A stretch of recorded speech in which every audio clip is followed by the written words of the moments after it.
Sa nakaraang episode, ang grupo ng mga mortal at immortal ay nagkaroon ng digmaan para mapatunayan ng bawat panig kung sino nga ba ang pinakamalakas, subalit ang bawat grupo ay ginagawa ang kanilang makakaya upang patunayan ang dominance na meron sila.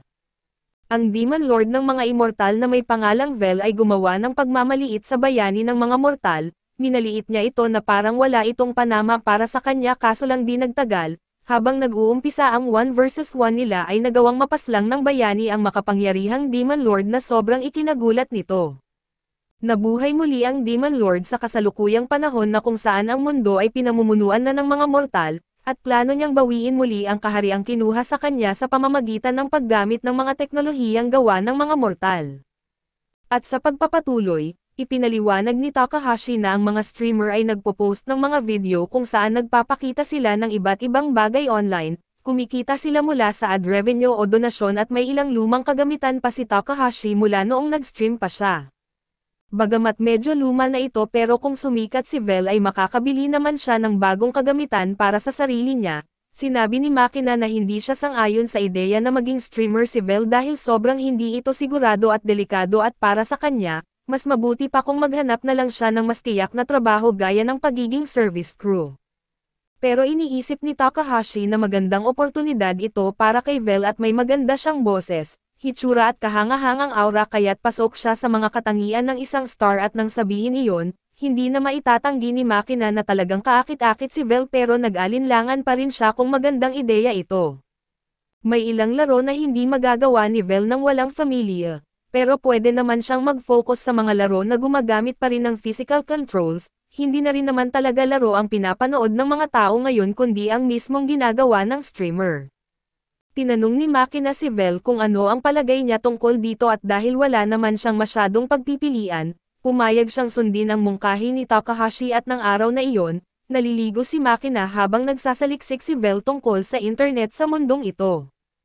Agad niyang naintindihan kung paano ito gumagana at mas mabilis pa itong magpalaganap ng impormasyon kaysa sa alinmang nakita niya, pero dahil dito ay karamihan sa mga tao ay nauuwi sa panonood na lang ng mga video ng pusa o ng mga hindi ka nais-nais na bagay online.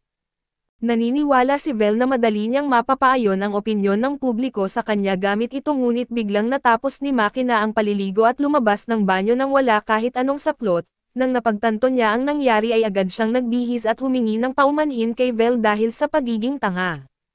Sanay na kasi siyang mag-isa kaya naging ugali na niya ito pero sinabi ni Vel na wala siyang kailangang ipag-sorry dahil sa totoo lang, sa tingin niya ay maganda ang katawan ni Makina bagamat mas iniisip pa rin niya na mas maganda ang katawan niya.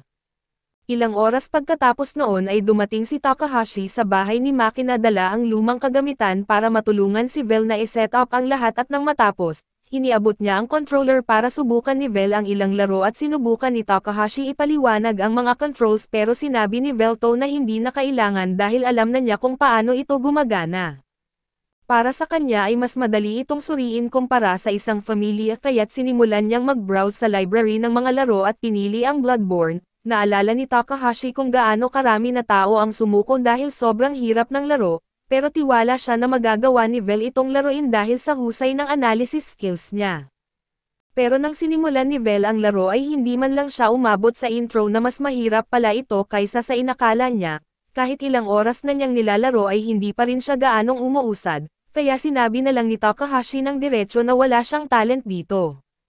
Iniisip ni Makina na parang ang bastos naman ng sinabi ni Takahashi. Pero tanggap naman ni Vel na hindi siya magaling dito at naiintindihan niya ang mga mechanics, pero hindi lang niya ma-master at dahil dito ay nag-alala si Makina na baka hindi nga siya makapag-stream. Sa kabaligtaran ay iniisip ni Takahashi na magandang pagkakataon pa nga ito para sa imahe ni Vel online, dahil ang tanging mas gustong makita ng internet bukod sa isang gwapong lalaki ay isang gwapong lalaking natatalo pero confident pa rin at bago magsimula, sinabi ni Takahashi na kailangan muna nilang ayusin ang pambungad na pagbati ni Vel. Tinanong ni Vel kung pwede bang normal na pagpapakilala na lang ang gawin niya, pero sabi ni Takahashi ay hindi iyon sapat na may mahigit 5 milyong streamer na sa mundo, at halos 1% lang sa kanila ang sapat ang kita para mabuhay. Kaya kung gusto ni Vel na pumasok sa industriyang ito ay kailangan niyang mag-isip ng paraan para mag-iwan ng magandang impresyon sa maraming tao at sa pamamagitan ng kanyang pagbati, Para kay Takahashi ay mahalaga ang greetings kaya't tinanong ni Velto si Makina kung may naiisip siyang ideya para rito. Nag-iisip sandali si Makina at naisip niyang baka mas maganda kung i-adapt na lang ni Vel ang isa sa mga pahayag niya bilang warden. Sinubukan ito ni Vel at ang pahayag niya ay patungkol sa mga walang muwang na tao na dapat daw ay mapaparangalan dahil nasa harapan nila siya. Medyo dramatic ito at sa tingin ni Takahashi ay magandang simula pero hindi pa ito sapat para makatawag pansin, kaya't kailangan pa nilang magdagdag ng ibang elemento at sa ngayon, binigyan muna ni Takahashi si Vel ng crash course sa lahat ng dapat niyang malaman tungkol sa streaming. Kailangan niyang mag-stream araw-araw kahit wala pang nanonood at dapat iwasan niyang magsalita tungkol sa kahit anong bastos o racist na bagay dahil mabilis siyang mababan. Pinakaimportante sa lahat at habang nag-stream si Vel dapat siguraduhin ni Makina na hindi siya masasama sa kamera dahil ayaw nilang isipin ng mga tao na girlfriend niya si Makina. Bilang tulong ay hininga ni Takahashi ng pabor ang isa sa mga kaibigan niya para i-promote ang stream ni Vel kapalit ng isang pabor sa susunod. Lumipas ang panahon at unti-unting sumisikat si Vel at nang dumating ang mga trolls sa stream niya ay hindi man lang siya natinag, at lalo pa nga niyang hinihikayat ang mga ito na patuloy siyang i-roast. Wala itong epekto sa kanya dahil nakukuha niya ang kapangyarihan kapag iniisip siya ng ibang tao, kaya kahit negatibong publicity ay nakakabuti sa kanya at hindi nagtagal, dahil sa sipag at tiyaga ay umabot sa 1,000,000 views ang stream ni Vel. Para sa pinakabago niyang stream ay laruin niya ang Bloodborne 3 ng tuloy-tuloy hanggang matapos niya ito, habang naglalaro siya may kamera na nakatutok sa bahay ni Makina at nakapture ang eksaktong sandali na umuwi si Makina galing trabaho. Pagpasok ni Makina ay sakto namang natapos na ni Vel ang laro kaya nagsasaya siya sa kanyang tagumpay, marami sa kanyang mga fans ang nag-congrats sa kanya at malaki ang improvement ni Vel matapos tapusin ang unang at ikalawang Bloodborne na laro, pero napakahirap pa rin ng bagong laro na ito at masaya siyang nakayanan niya. Nagpasalamat siya sa lahat ng kanyang fans at haters sa pagsama sa kanya hanggang matapos, pero sabi niya ay kailangan na niyang itigil ang stream para sa araw na iyon at pagkatapos ng stream, huminga ng maluwag si Vel at binuksan ni Makina ang pinto para tanungin kung may kailangan siya. Sinabi ni Vel na ayos lang siya at kailangan niyang lumabas para kunin ang isang package. Inalok ni Makina na siya na lang ang kukuha ng package pero gusto talagang lumabas ni Vel para makakilos, kaya sinabi ni Makina na ihahanda na lang niya ang hapunan bago ito bumalik. Lumabas si Vel at habang naglalakad sa lungsod at napansin niyang sira at baluktot ang mga istruktura ng lipunan doon, nagulat siya nang makasalubong ang isang pamilyar na mukha na si Hero Graham na nakaupo sa gilid ng kalsada. Noong araw si Graham ay mabuting kapatid na nag-aalaga sa kanyang nakababatang kapatid na si Molina na noon ay may sakit. Pinapalakas niya ang loob nito at sinabing aalis siya para maghanap ng halamang gamot para gumaling si Molina. Habang papalabas si Graham ay tinawag siya ng ama nila at binigyan ng espada. Narinig ng ama niya na may mga halimaw sa kagubatan kaya gusto nitong protektahan si Graham sakaling may panganib na makasalubong. Nagdasal din ang kanilang ina para sa kaligtasan ni Graham bago ito umalis at pinasalamatan ni Graham ang kanyang mga magulang sa kanilang malasakit. Sa araw na iyon ay pumasok si Graham sa kagubatan at naging maayos naman ang pangangalap niya ng mga halamang gamot. Habang pauwi si Graham ay nasalubong niya ang isang hukbo ng mga lizardmen sa pamumuno ni Zeno, isa sa mga general ni El at dahil nakatago siya at hindi siya napilitang lumaban at nagtaka siya kung ano ang ginagawa ng mga ito sa isang liblib na lugar ngunit sa kanyang pag-uwi, tumambad sa kanya ang isang nakakatakot na tanawin na kung saan nasunog ang kanilang bahay kasama ang buong pamilya niya. Simula noon ay isinusumpa niyang maghihiganti kay Vel at ngayon ay may malungkot na tingin sa kanyang mga mata habang nakaupo sa tabi ng kaaway na ito. Nagsimulang mag-usap si Vel tungkol sa isang udon shop at sinabing isa ito sa pinakamagandang lugar para kumain ng udon, ngunit hindi gaanong sumasagot si Graham. Sinubukan ni Vel na ituloy ang usapan at binanggit na mas masarap ang pagkain sa mundong ito kumpara noong panahon niya. Sumang-ayon naman si Graham pero wala pa rin siyang gaanong masabi. Dumating na ang pagkain at handa na sana silang kumain nang biglang nagsalita si Graham. Ipinahayag niya kung gaano kabigat sa pakiramdam na kumakain siya ng noodles habang katabi ang kaaway na pumatay sa kanyang pamilya at mga kaibigan. Pareho ang nararamdaman ni Vel dahil si Graham naman ang pumatay sa ilang tauhan ni El pero sa ngayon, wala siyang galit kay Graham. Sa halip ay interesado lang siyang malaman kung paano nakaligtas si Graham sa ganito katagal at para sa kanya, isang immortal lang ang makakagawa nito na ang tanging paliwanag ay kung naging immortal si Graham, kaso laban ito sa buong ideya ni Graham tungkol sa pagpapahalaga sa maikling buhay. Ipinaliwanag ni Graham na hindi niya isinuko ang kanyang pagkatao. Bilang gantimpala sa pagkatalo kay Vel ay binigyan siya ng Diyosa na si Melia ng biyaya ng walang hanggang kabataan. Ang biyayang ito ang nagbigay daan para mabuhay siya ng ganito katagal pero hindi ito nangangahulugang immortal siya. Sinabi ni Vel na marahil talagang natutuwa si Melia kay Graham kaya ibinigay niya ang biyayang iyon. Matapos wakasan ni Graham ang digmaan laban sa mga immortal ay nagsimula ang mga immortal na maglaban-laban sa isa't isa. Dahil dito, inutusan si Graham na bumalik sa digmaan at patayin ang mga mortal na minsan na niyang iniligtas at kahit matapos ang digmaang sibil, bigla na lang napunta kay Graham ang galit ng mga tao sa kung anong dahilan.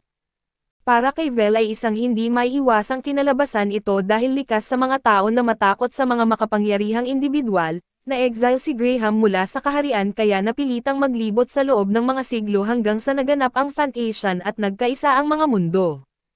Mula noon ay napakaraming mortal at immortal na ang napatay niya kaya iniisip niya na wala na siyang puwang sa mundong ito bilang isang bayani. Tinanong niya si Vel kung bakit niya ginugusto ang paghahari sa buong mundo, sumagot siya na nais niyang makamit ang kapayapaan sa buong mundo.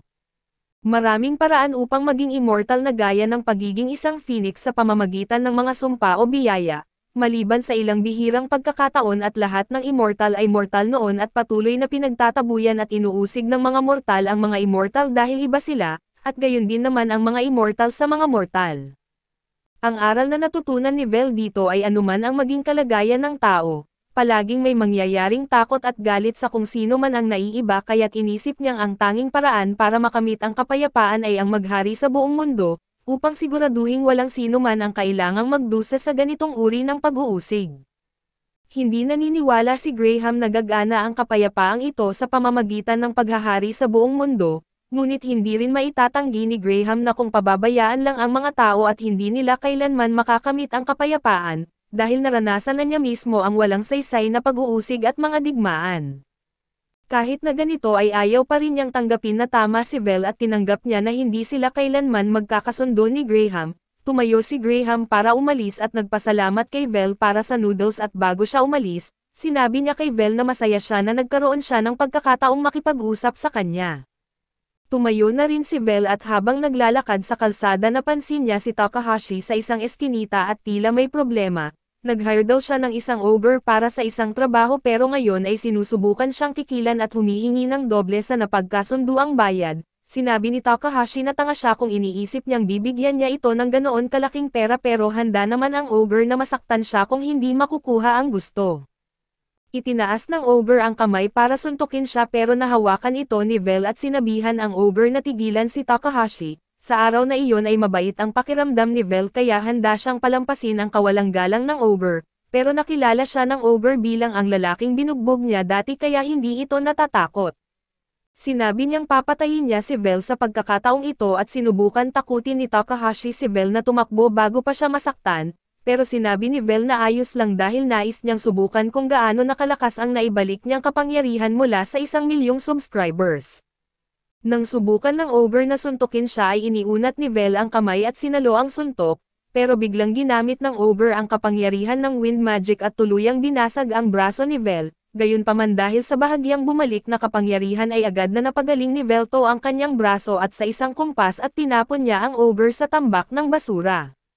Nawalan ng malay ang ogre at nadismaya si Vel dahil inaasahan niyang magkakaroon ng seryosong laban. Lumapit si Takahashi kay Vel at tinanong kung ayos lang ba siya at sinabi ni Velto na wala siyang problema, pero gusto niyang malaman kung sino ang lalaking iyon at bakit siya inaaway. Ipinaliwanag ni Takahashi na dapat sana'y bodyguard niya ang ogre para sa isang malaking trabaho sa araw na iyon, pero bigla na lang itong nagdemand ng nakakatawang halaga at di alam ni Vel na bodyguard pala ito, kaya humingi siya ng paumanhin dahil pinapatulog niya ito. Pero sabi ni Takahashi na ayos lang dahil nakahanap na siya ng mas magaling na bodyguard, inalok niya si Vel na siya na lang ang maging bodyguard niya para sa araw na iyon, at handa pa siyang bayaran ito at dahil may utang na loob siya kay Takahashi ay pumayag si Vel. Dinala ni Takahashi si Vel sa isang lugar at ipinaliwanag na may balak siyang magnakaw ng isang bagay mula sa bodega, kaya kailangan niyang gumawa ng kalituhan habang kinukuha niya ito at sinabi ni Vel na nauunawaan niya ang plano pero bago pa siya bigyan ni Takahashi ng karagdagang instruction, tumayo na ito at sa kabila ng pagsisikap ni Takahashi na pigilan siya at sinipal na niya ang pinto ng isang malaking operasyon ng Yakuza. Kaso dito muna matatapos ang ating recap, salamat sa inyong panonood hanggang sa muli.